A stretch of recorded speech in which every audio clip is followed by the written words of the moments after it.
Welcome to the Lift Oneself podcast, Mikey. I really appreciate you being here with me. I appreciate you having me here with you. How is your heart doing? In general, it's not bad.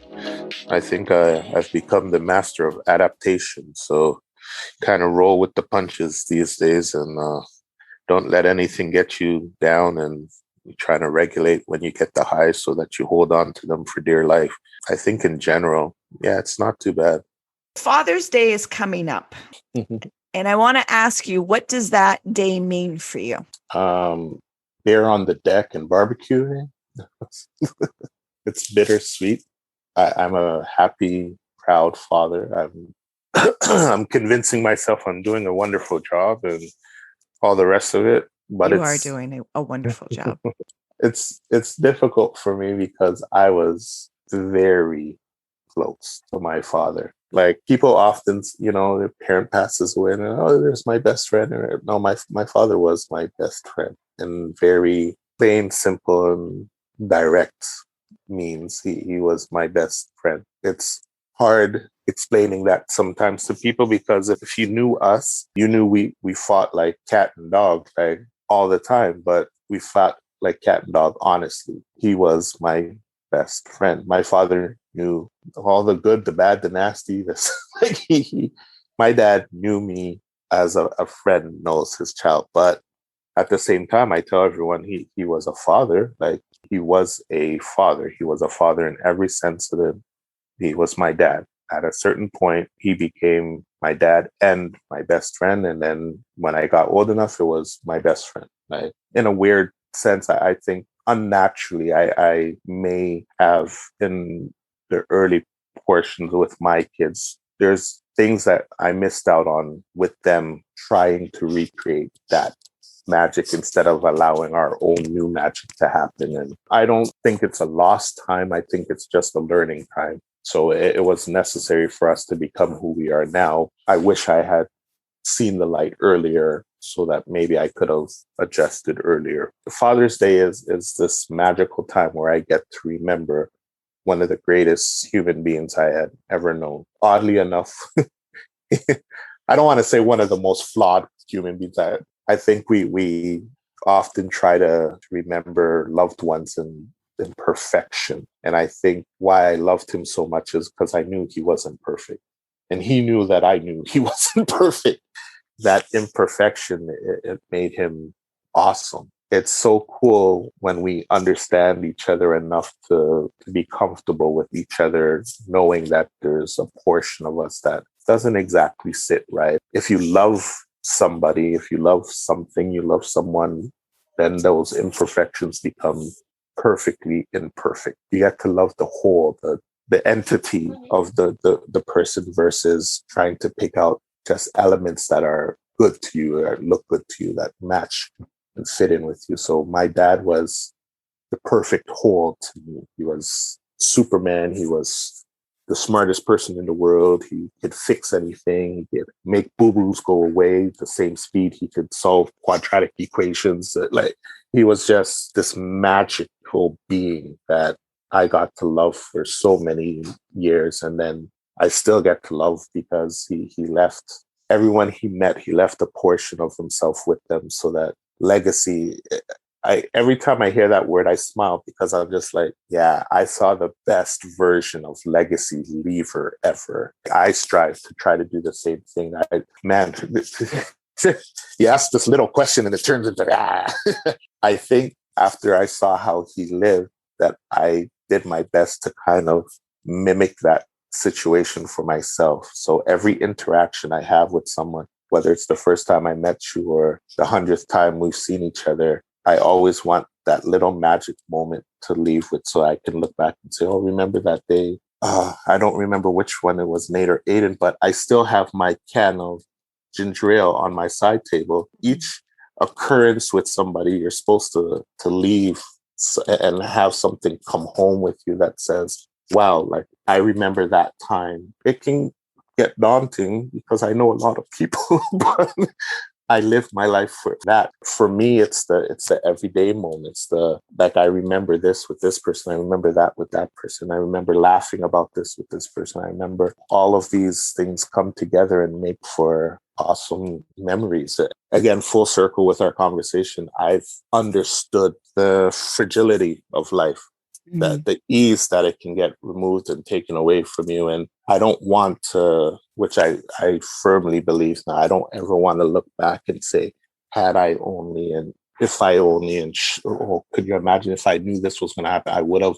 No, every time I talk to someone, step out of the house, it happens. And I got that from him. Like, if you met my dad once, it was like you knew him for your whole life. And it became this wonderful, wonderful thing. So every Father's Day, I normally put like a little post or something, because on his birthday, day he passed away, I'll take a shot of rum. He's a rum drinker. So I take a shot of rum from him, and without a doubt, I'll get 15, 20 messages sent to me that says, I remember your dad did this. I remember, and people send pictures, and your dad told me this one tower. He took me to here. I never had this before. There's always this little thing, and everyone seemingly had their own strange little piece of him. My dad passed away, and this lady was like, oh, his favorite hymn was, I was like, his favorite what? Like, he was, back up. His favorite what? He sang what? Oh yeah, when he came to church, he was singing. I'm like, oh my God. Again, she loved singing so much that he wanted to share that. So they had a song that they sang, and I was just like, oh, okay. That's what, had no clue, but yeah. So Father's Day is, I love, of all the Hallmark holidays, it's my favorite just because of that reason. And oddly enough, it's not for myself. It's because of him. Like, I get to keep sharing him over and over and over for eternity. And yeah, I hope that answers your question. It did.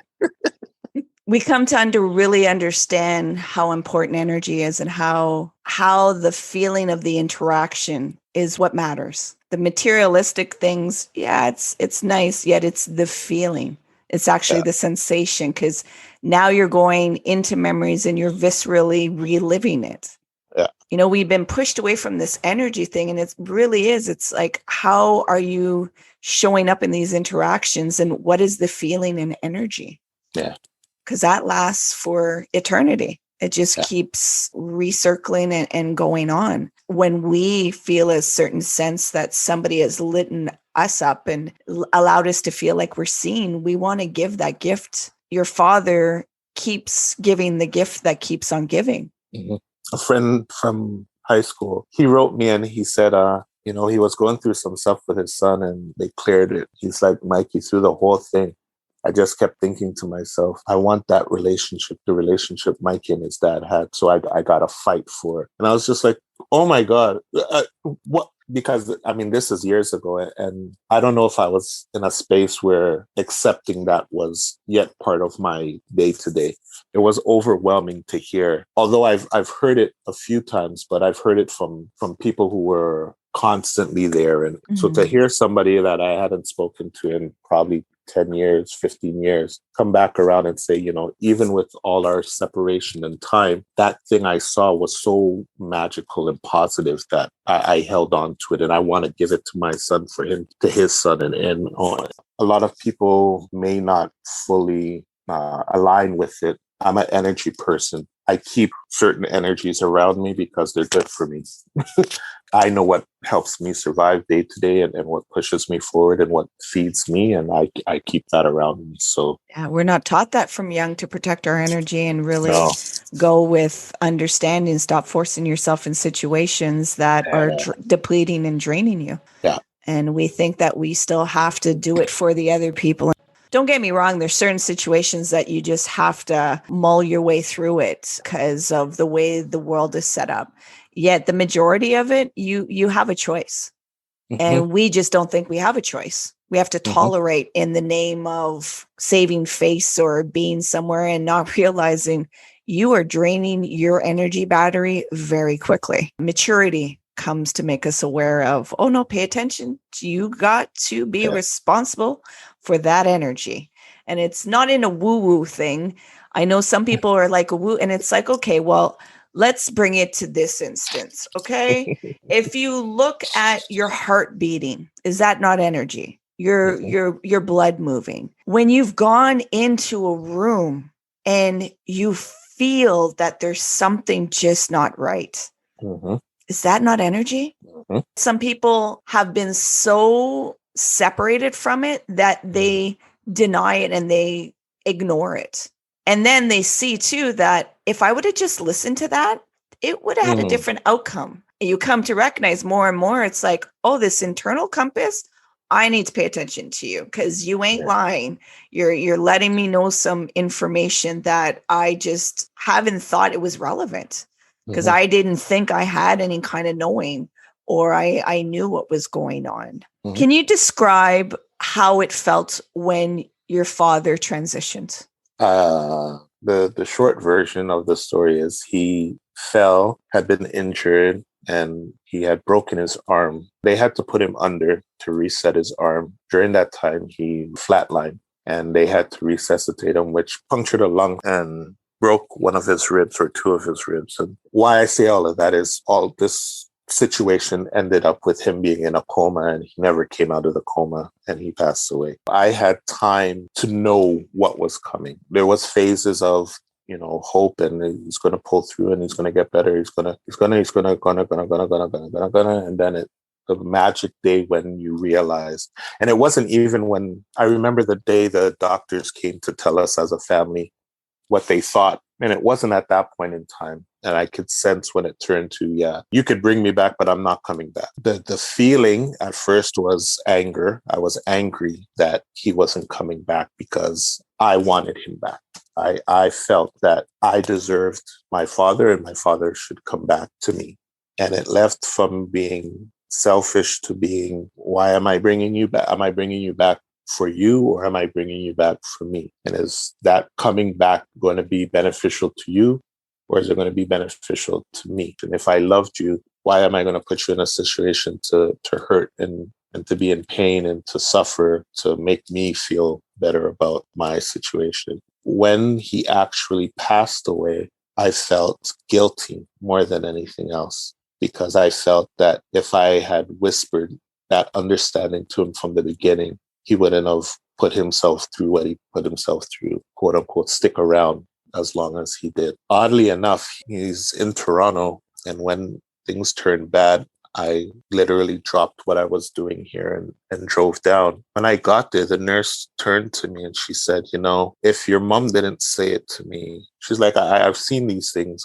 This is where I work. I work in ICU, so I've seen it 1,000 times. But she's like, your dad waited for you. Like, he literally waited for you, because where the scenario that we're looking at in there, there's no reason why your dad's heart should still be beating right now. She's like, and I have a funny feeling when you say what you have to say to him, you go straight in, because he's there. You're not late. He's there. So I'm not sure how, but so I apologize. I got to apologize and say to him, like, I was selfish. I was a selfish person, because I feel that you can hear me. And what I said to you initially wasn't for me, or wasn't for you. It was for me. And the misunderstanding, the fear of unknowns, understandably, it makes us very bad decision makers and holders of judgment of things, and we become very selfish. I think that's okay. Loved ones understand, because nobody truly has the full answers. That you're allowed some leeway in making decisions that are based upon the fear factors and the misunderstandings and all of these things. I think also that making sure to take care of those relationships before they get to that point will help drastically in navigating that space, because making decisions for someone you love dearly and have an understanding of the person completely makes that time easier. It was tough. It was really, really tough because I loved him that much. He was, yeah, he was Superman in every. There was nothing he couldn't do, or nothing he couldn't fix, or nothing he couldn't make better for everybody that knew him.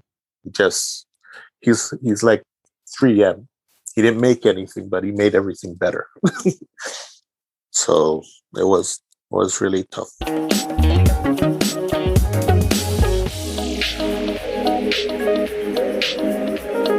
Do you have any words for anybody that is in this experience fresh or will be going into this experience that you wish you would have had knowledge of? Don't wait for it to become the situation or the scenario. Love now like you will then. And if you take 10 seconds to think about, oh my God, if someone said blah, blah, blah, blah, blah, what would you know exactly what you would do and what you would say and how you would go about it. So do it now. Don't wait. Don't wait for them to get sick. Don't wait for them to get in an accident. Don't wait for tragedy to come around for you to take the time to take care of them and love them and understand them. And ideally, there should never be a time where you say, if I had known. Well, like you said, a problem is we all know it's not forever. There's a finite line. We don't know what that end point is. Because we don't know what that end point is, then treat every day like tomorrow's the end point. And then when the end point comes, you're just like, I'm cool. We're good. It'll hurt. It'll sting, but you're good. Now I could say, I really don't understand what we're waiting for all the time. Why are we waiting to share memories with people and laugh with people and remember good times and celebrate new moment? What's the magic moment that we're waiting for? Why isn't it that every day turns into this hoo-ha celebration of life all the time? Again, I'm not trying to tell you have a magic wand and you could wave it and all of a sudden you have an extra 10 hours a day to make phone calls. And on the day you do make that phone call, make the phone call last. Like, make it memorable, make it fun, make it joyous, make it enjoy, be present in what you're doing and what you're saying and what you're experiencing. Don't let moments be, yeah, I was there and it happened to happen. Why I'm bringing it up again is I can put myself back in that moment because I was present. It wasn't that he gave me something and I was like, oh, that's such a lovely gesture. I made sure that I heard him when he said what he said and I absorbed the moment that he said it.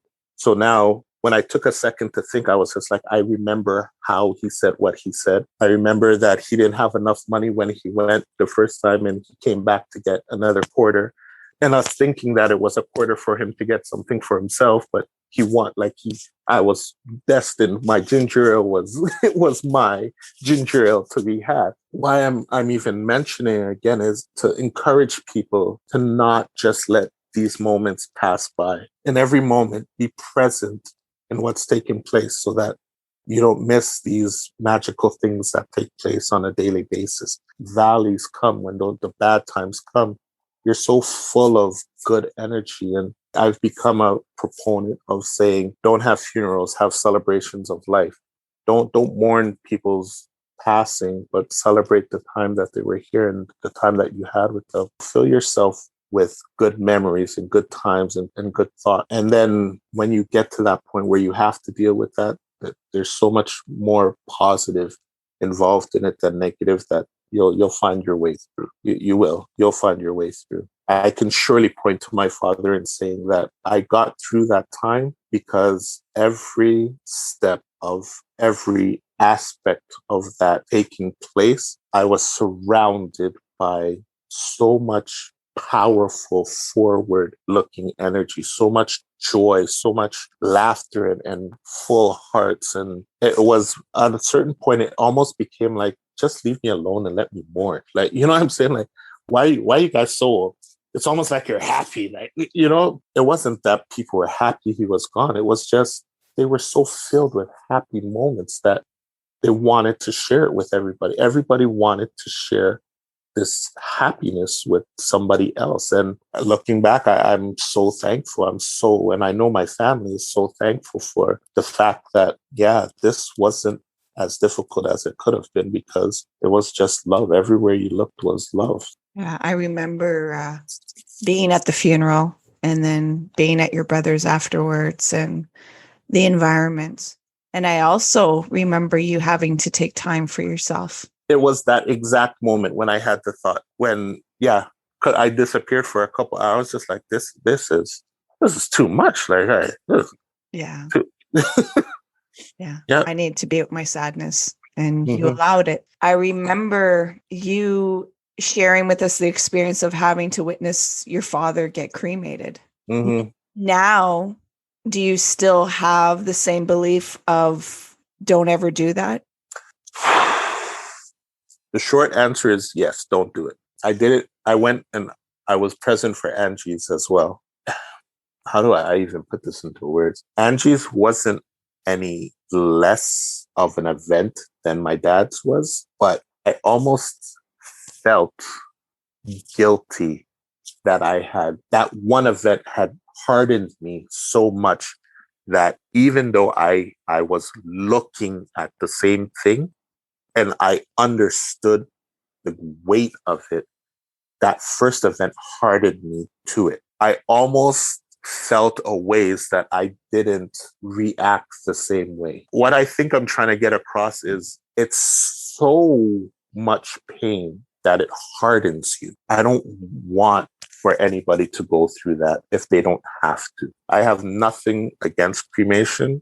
I think it's the person's personal choice. I personally feel that as it stands right now, it's what I would want for myself. Mm-hmm. But I would surely try to encourage nobody to be present when it takes place, because it literally feels like someone rips your heart out of you. It's a disgusting, disgusting feeling. Like yeah. Can I present something to you? Mm-hmm. I know you say harden. Have you ever seen it that it possibly softens you even more of the acceptance that love is pain? Here's what I'll say to you. It would take longer than we're going to be able to talk for me to move through that. But I never considered it to answer. I know I've never considered it. I'm going to consider it now. Yeah, I will. It's the depths I want you to understand the gift of what you're saying, that like when we started off, we said pain is a teacher. Yeah. The depths of where you went with pain is the depths of what you understand love is. Yeah. And a lot of us do not allow that vulnerability to go that deep. And also to break out of the psyche's attachment that the person is their body. You are out of that illusion because you understand energy in such a different way. It sucks. It's imprinted in you. So you're navigating through the world with this softness of really understanding the fragility of life and really understanding love is pain. It is very, very valid, because you got to consider if I don't love them, then that cannot affect me that way. Like it can't. It just couldn't. Yeah. You know, people have this fairy tale of, I want to go find love. I want to be, and it's like, okay, do you understand that once you love, you are subjecting yourself to pain? Yeah, necessarily. Absolutely necessarily. Especially parents with children. It's like, do you understand the vulnerability you're going into? Yeah. As soon as you make that commitment, you're going to be a parent, understand the vulnerability of pain you're going into. But you try to control it and change it. And when you get the depths, I understand the sensation of it feeling hard because you want to reject that thing out, yet it's actually softening you. You really feel. And a lot of us are like, you don't want to feel that. Yet your life is more enriched by it. You get it in a depth way. You get it where you're explaining, Aiden gave me this can and I was there present for the words, the sensation, what the interaction was. It has made you mindful. Mm. When you sent me the video of, the whales, when you went whale watching with Keisha, it has brought you into a mindfulness of awareness of really what is the present moment. Mm-hmm. But it sucks to go in there. Mm-hmm. So just something to see a different perspective of it. No, I'm already like a quarter way to change in my mind, because it's yeah.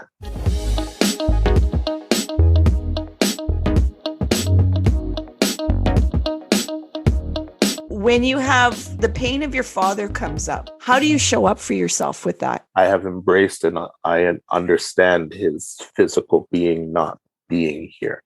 I can't crave for what doesn't exist here. It would be half grieving and pain and half letting go of normalcy. And I would talk to him as if he were physically still here. And that would get me through the little bumps and humps. I would just literally talk to him as if he were still standing beside me, or that would be enough to kind of get me through that point in time. When you had your last son and your father wasn't here, how was that experience? No, that's yeah. My last son, if I didn't put any value in reincarnation or that line of thinking, my last son introduced that thought to me, because my last son is my father. Like he sits like my father. He laughs like my father. It's not even pretty sometimes. Like sometimes I look at him and I'm like, is this some kind of sick joke that somebody's playing on me? Because he has this thing where he lies on his back and he puts one knee up and crosses his leg over the other one. And it's exactly how my father would do it.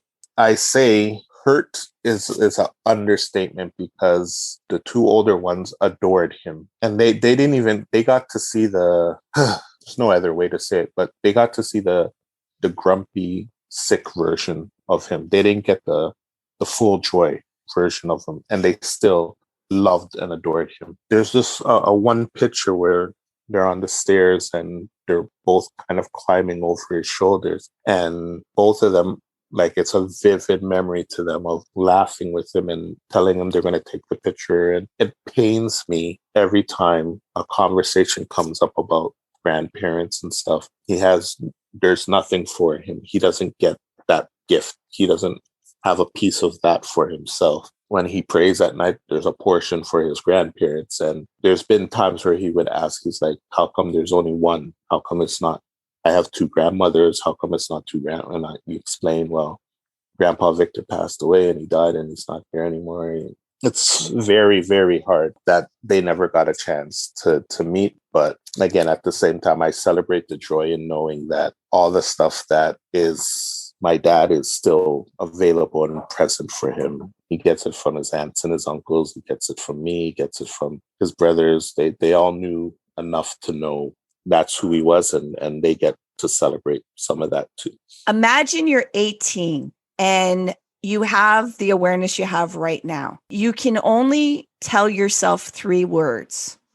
It doesn't necessarily have to be a sentence. It just can only be 3 words, though. What would those 3 words be for you? So I'm me with what I know now. Yeah. And I get to talk to my 18-year-old self. Correct. And I get to say 3 words. 3 words.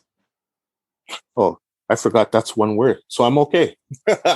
Love yourself first. You're the second person to bring this up. Yeah. Would have smoothed out infinite amount of situations for me had I learned and understood to love myself first. If you understand and you fully grasp the concept of making sure you're good. My favorite thing in the world to tell people when I see them in certain situations is the flight attendant theory. I always point to it.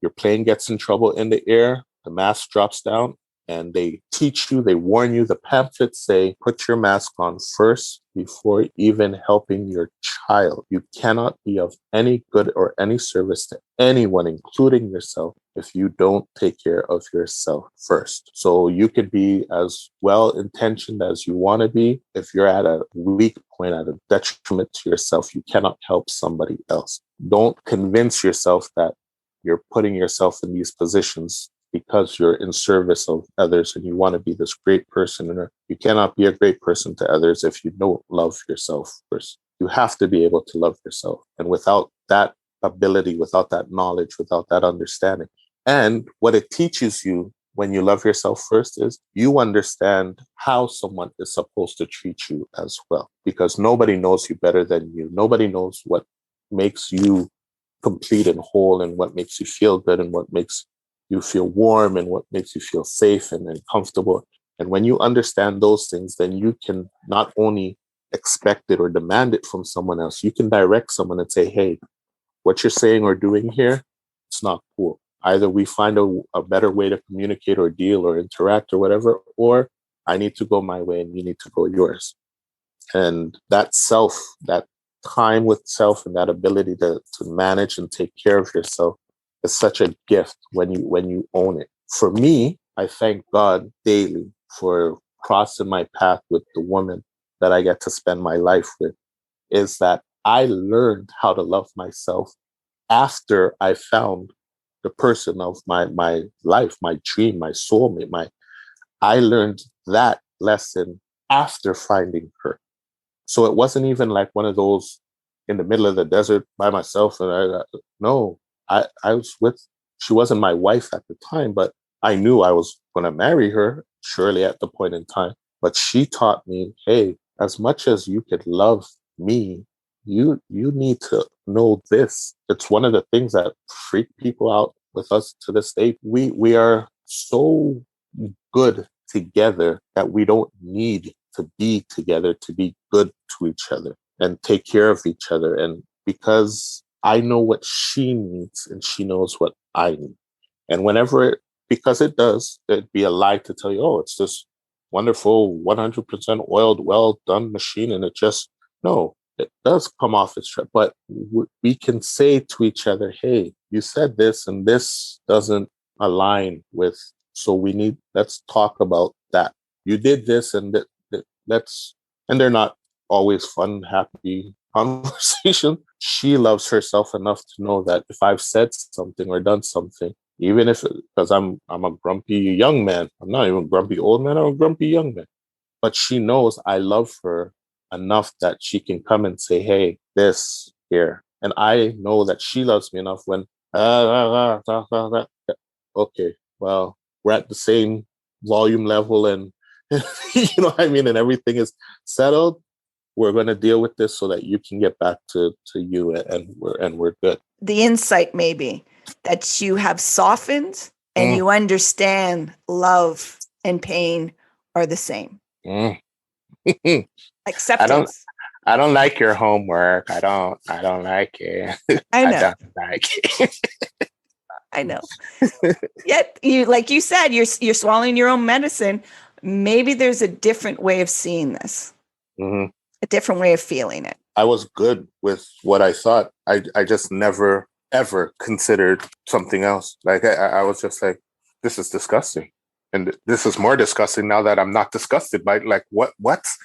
The more I'm sitting here with it is the more that I'm just like, there's got to be something to what you're saying, because like I said, I wasn't devoid of feeling. I wasn't anything, like it wasn't anything negative. It was just like I felt, how come I didn't react the same way? Like, why is it? This is horrible. Like, what did that do to me? Like, only to think, well, now I'm just like, well, what if she's right? What if you actually get it? There's so much love in you that it hurt. Like that hurts. You're not mad. You're not kicking and screaming. You just know, oh my God, that hurt. And it didn't harden you. It just softened you more. And that's vulnerable.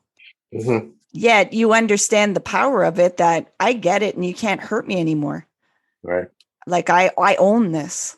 And it's like, okay, lean in a little bit more, bit more. And I understand the hardening, that's that armament, yet you softened. You are in acceptance and you're actually interconnected with them. Yeah.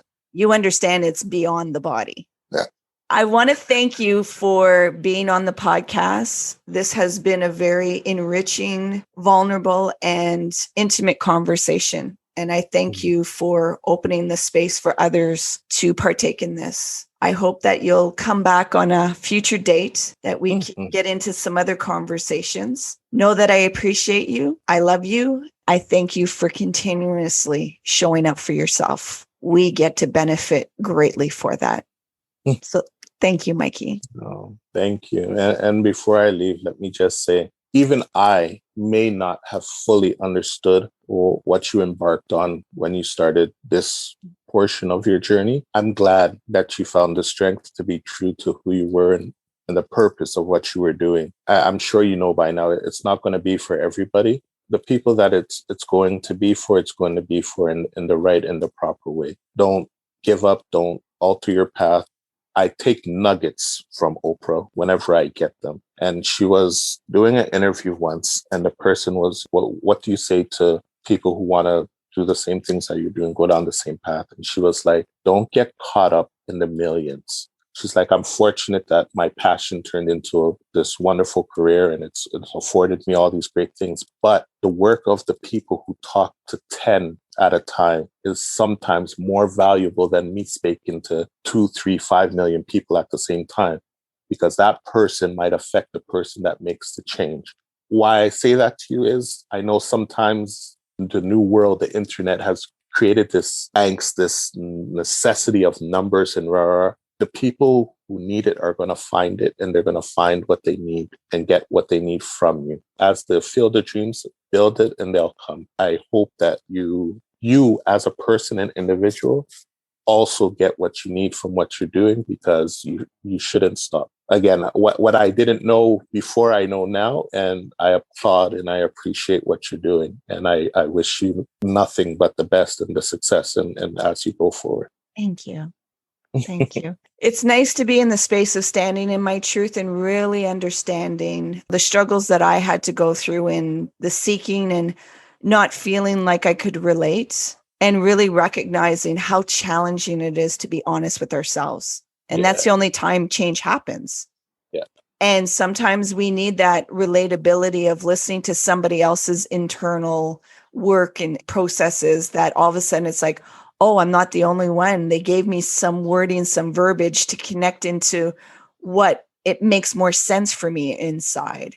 I'm just creating this as a sense of, we're going to talk about the raw feelings. We're going to talk about how it is to be human. And I really understand pain as a teacher. It sucks. I kick and scream when it shows up, yet I understand, go with it rather than resist, because it will be much more painful. Thank you for making it to the end. I appreciate you and your time. If you found any value in this conversation, I ask you to help us grow by subscribing to the Lift Oneself podcast, and more, sharing it out to others. The more that we have conversation and dialogue that are honest and open, that is when we can remove the stigmas around mental health. Until next time, remember, be kind and gentle with yourself. You matter.